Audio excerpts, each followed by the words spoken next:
Viongozi wetu wa siasa wajitoe kwa ajili ya kuhudumia taifa hili.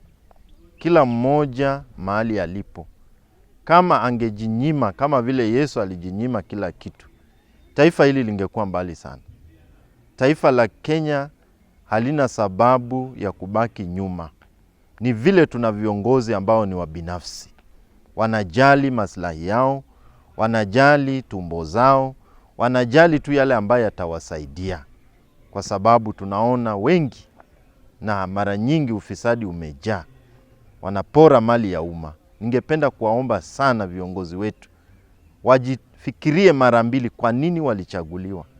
Kwa nini wao ni viongozi? Ni viongozi kwa ajili yao wenyewe ama ni viongozi kwa ajili ya Wakenya? Kwa hivyo tunaposherehekea kujitoa kwa Yesu, hebu viongozi wetu wajitoe. Wasaidie taifa hili. Watu wanaumia katika matibabu, katika elimu.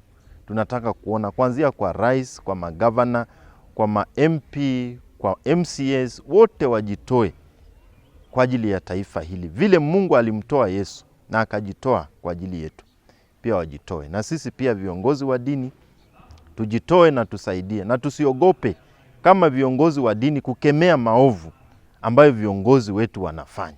Tusinyamaze, kwa sababu taifa hili litakapoangamia, Mungu atatuuliza sisi ndio manabii tulikuwa wapi. Kwa hivyo tuwe na ujasiri kama viongozi wa kanisa, tuseme yale ambayo tunatakana kusema. Mahali ambapo watu wanaenda, viongozi wanaenda vibaya, tuwaambie. Kama juzi tumeona wakitusiana, viongozi wa serikali na wale wa alternative government wakitusiana. Tunataka kuona viongozi walio na heshima, ambao wanaheshimu Wakenya. Wakitusiana hivyo inaonyesha hawana hata heshima kwa Wakenya.